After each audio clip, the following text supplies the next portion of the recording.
ಕುಬುಡೋ ಬುಡಾಕನ್ karate ಡೋ association Karnataka ಇದರ 13ನೇ ರಾಜ್ಯ ಮಟ್ಟದ ಕರಾಟೆ ಚಾಂಪಿಯನ್ಶಿಪ್ 2019 ಉದ್ಯಾವರ ಗ್ರಾಮ ಪಂಚಾಯತ್ ಕ್ರೀಡಾಂಗಣದಲ್ಲಿ ವಿವಿಧ ಕ್ಷೇತ್ರಗಳ ಗಣ್ಯರ ಉಪಸ್ಥಿತಿಯಲ್ಲಿ ಅದ್ದೂರಿಯಾಗಿ ಉದ್ಘಾಟನೆಗೊಂಡಿದ್ದು ಈ ಸ್ಪರ್ಧಾಕೂಟಕ್ಕೆ ರಾಜ್ಯದ 10ಕ್ಕೂ ಅಧಿಕ ಜಿಲ್ಲೆಗಳಿಂದ ಸಹಸ್ರಾರು ಕರಾಟೆ ಪಟುಗಳು ಪಾಲ್ಗೊಂಡಿದ್ದರು.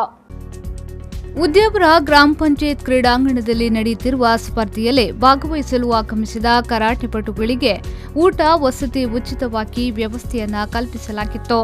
ಈ ಸ್ಪರ್ಧಾಕೂಟದಲ್ಲಿ ವರ್ಲ್ಡ್ ಕರಾಟೆ ಫೆಡರೇಷನ್ ನೀತಿ ನಿಯಮಗಳನ್ನು ಅಳವಡಿಸಲಾಗಿದ್ದು ಪುರುಷರ ಹಾಗೂ ಮಹಿಳೆಯರ ವೈಯಕ್ತಿಕ 10 ವಿಭಾಗಗಳಲ್ಲಿ ಕಟಾ ಕುಮಿಟೆ ಸ್ಪರ್ಧೆಗಳು ನಡೆಯುತ್ತಿದೆ.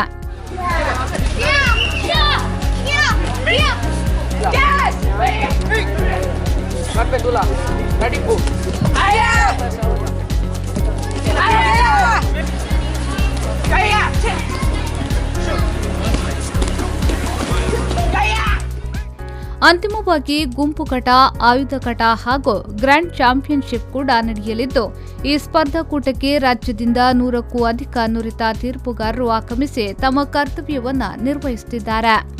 ಈ ರಾಜ್ಯದ ನಮಗೆ ಸುಮಾರು 15ಕ್ಕೂ ಮಿಕ್ಕಿ ಜಿಲ್ಲೆಗಳಿಂದ ಆಗಮಿಸಿದ್ದಾರೆ. ಈ ಒಂದು ಸ್ಪರ್ಧಾಕೂಟದಲ್ಲಿ ಸುಮಾರು 100ಕ್ಕೂ ಮಿಕ್ಕಿ ಒಂದು ಒಳ್ಳೆಯ ರೆಫ್ರಿ ತಂಡ, ಅದೇ ರೀತಿ ಜಡ್ಜಸ್ ತಂಡಗಳು ಈ ಒಂದು ಟೂರ್ನಮೆಂಟಿನ ಯಶಸ್ವಿಗೆ ದುಡಿದಂಥ ಖ್ಯಾತಿ ಇರ್ತದೆ.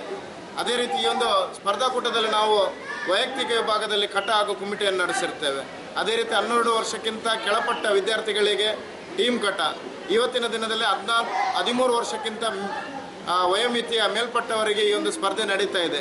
ಈಗಾಗಲೇ ಈ ವೈಯಕ್ತಿಕ ವಿಭಾಗ ಮುಗಿದ ಬಳಿಕ ಅವರಿಗೆ ತಂಡ ಕಟಗಳು. ಅದೇ ರೀತಿ ಈ ಸಂದರ್ಭ ಕನ್ನಡ ಗಾನಕೋಗಿಲಿ ಖ್ಯಾತಿಯ ಮಾಸ್ಟರ್ ಲಿಖಿತ್, ಜಿಲ್ಲಾ ರಾಜ್ಯೋತ್ಸವ ಪುರಸ್ಕೃತ ರಾಮಪಾಲನ್ ಹಾಗೂ ಶಿಕ್ಷಣ ಇಲಾಖೆ ನಡೆಸಿದ ರಾಷ್ಟ್ರಮಟ್ಟದ ಕರಾಟೆ ಸ್ಪರ್ಧೆಯಲ್ಲಿ ಭಾಗವಹಿಸಿದ ಕರಾಟೆ ಪಟುಗಳನ್ನು ಸನ್ಮಾನಿಸಲಾಯಿತು. ಕುಬುಡೋ ಬುಡಾಕನ್ ಕರಾಟೆ ಸಂಸ್ಥೆಯ ಮುಖ್ಯ ಶಿಕ್ಷಕ ಶಿಹಾನ್ ರವಿಕುಮಾರ್ ಉದ್ಯಾವರ್ ಇವರ ತಂಡ ಈ ಕ್ರೀಡಾಕೂಟವನ್ನು ಆಯೋಜಿಸಿದೆ. ಸುರೇಶ್ ಮಾಳ್, ವಿ4 ನ್ಯೂಸ್ 24/7 ಪಡುಬಿದ್ರೆ.